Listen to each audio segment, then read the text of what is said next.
जय श्रीराम। यहाँहरू सम्पूर्णलाई हार्दिक स्वागत छ। हामी त्रिकाल जन्म कुण्डली दर्पण नामक ग्रन्थमा दिएका विभिन्न विषयवस्तुहरूलाई चर्चा गर्दै आइरहेका छौँ। त्यही क्रममा हामीले शनिको महादशामा विभिन्न 9वटी ग्रहहरूको अन्तर्दशा फल भन्ने आजको हाम्रो विषय रहेको छ। हामीले चाहिँ एउटा युट्युबमा ज्योतिष सिक्न चाहने व्यक्तिहरूका लागि एउटा आधिकारिक रूपमा ग्रन्थलाई नै व्याख्यासहित हामीले युट्युबमा हालिरहेका छौँ, ताकि तपाईँहरूलाई पढ्न बुझ्न र खोज अनुसन्धान गर्न सजिलो होस् भनेर। अब शनिको महादशामा विभिन्न ग्रहहरूको अन्तर्दशाको फल हेर्दाखेरि पहिलो सुरुमा जुन ग्रहको महादशा आउँछ त्यही ग्रहकै अन्तर्दशा पहिलो सुरुमा सुरु हुन्छ। त्यही कारणवश हामीले शनिको महादशामा शनिकै अन्तर्दशा फल कस्तो हुन्छ हामीले त्यो हेरौँ है त। आज शनिको महादशामा शनिकै अन्त हुँदाखेरि देहमा पीडा हुने भयो, अनि सन्तानसँग झगडा हुने भयो, अनि स्त्रीको कारणबाट बुद्धिको नाश तथा विदेश आगमन गराउँछ। भन्दाखेरि शनि एउटा चाहिँ दुःखको कारक हो। हामीले कालपुरुषको कुण्डलीमा जस्तै सूर्यलाई राजा होइन, अनि पछि मङ्गललाई सेनापति भनेको जस्तै शनि के हो त, एउटा सबैभन्दा तल्लो जातको काम गर्ने मान्छे हो, सेवक हो।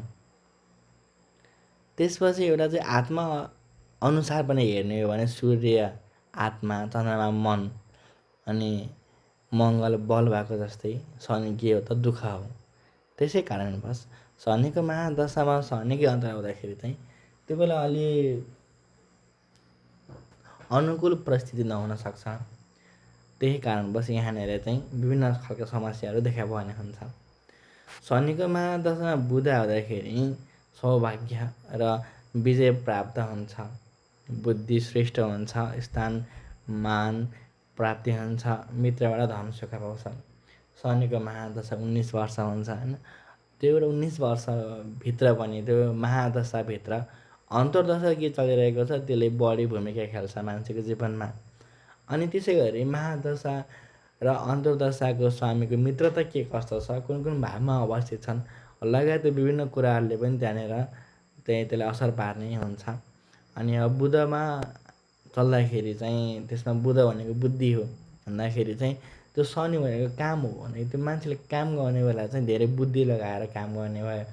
एउटा ठुलो कामलाई पनि बुद्धि लगाएर सर्टकट तरिकाले गर्न सक्ने क्षमता भएको मान्छे बनाउँछ शनिको महादशामा बुध आउँदाखेरि है त।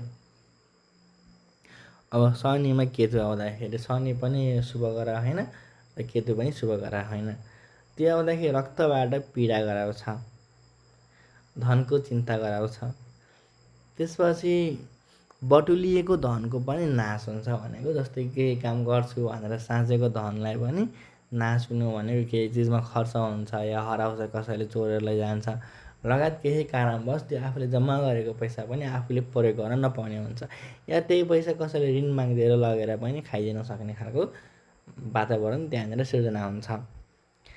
त्यसपछि दुःस्वप्नले दुःख बन्धनको भय गराउँछ। सपनामा पनि त्यसले के गर्छ त, राम्रो राम्रो सपना देख्दैन, खराब खराब सपना देख्ने खालको त्यहाँ अवस्था आउँछ, अनि दुःख बन्धनको भय त्यसमा हुने भयो। अब यसरी शनिमा शुक्र आउँदाखेरि होइन,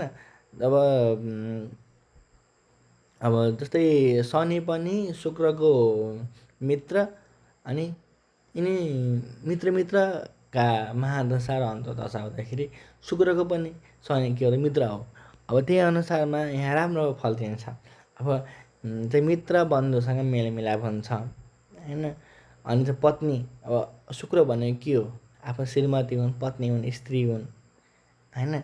अब त्यही श्रीमतीसँग मिलेर काम पनि गर्ने खालको हुन्छ, किनभने शनि भनेको काम हो, कर्म हो।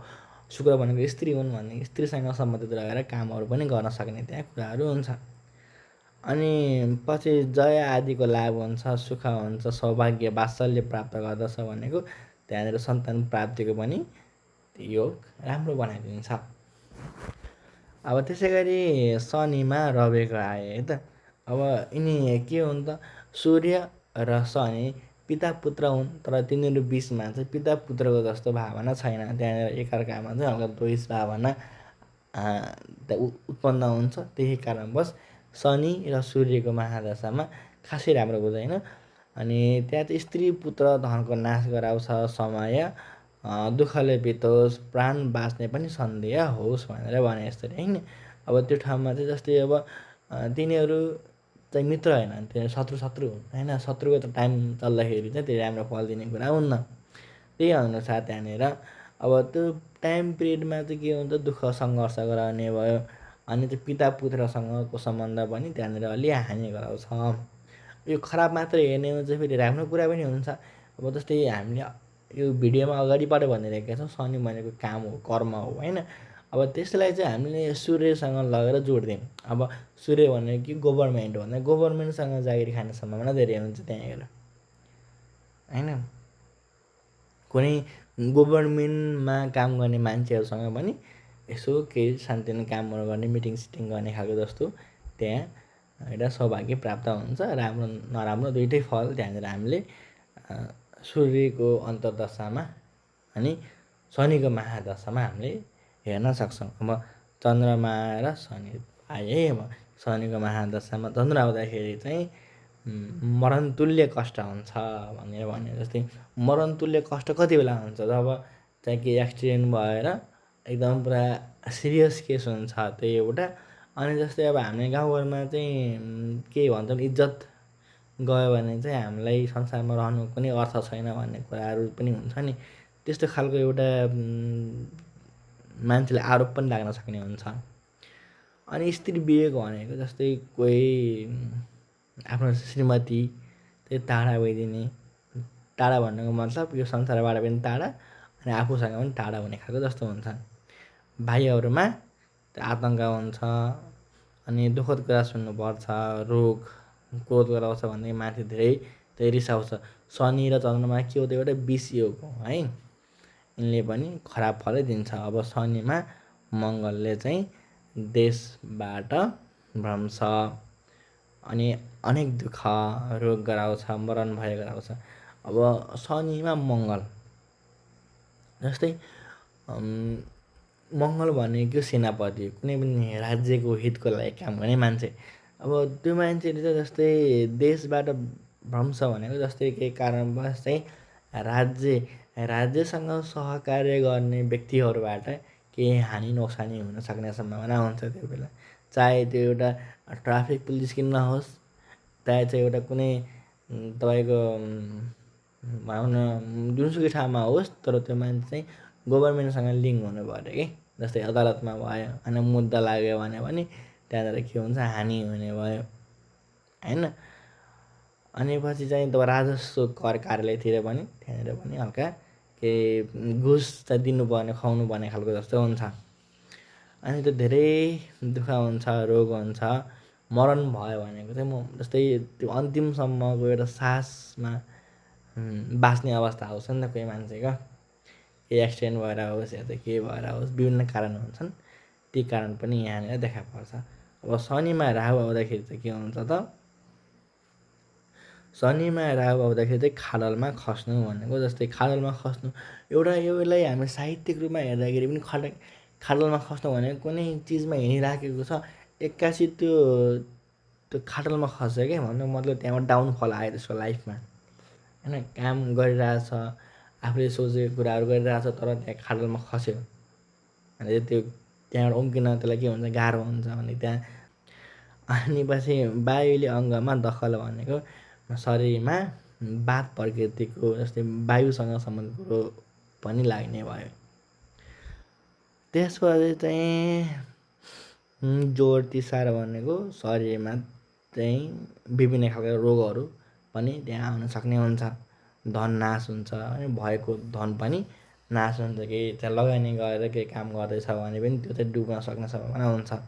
अनि शत्रुबाट हार गराउला भनेर भने होइन। जस्तै केही चिज मुद्दा चलिरहेछ या केही चिज लडाइँ भइरहेछ भने पनि त्यहाँनिर शत्रुबाट चाहिँ हानि नोक्सानी हुन्छ, त्यहाँनिर हार बेहोर्नु पर्ने खालको हुन्छ। अब शनिकोमा बृहस्पतिको आयो भने चाहिँ के हुन्छ त, ब्राह्मणको पूजा भक्ति गर्ने सुख प्राप्ति गरौँला अनि अनेक वृत्ति र गुण तथा स्थानको प्राप्ति गराउँछ भनेर भन्यो।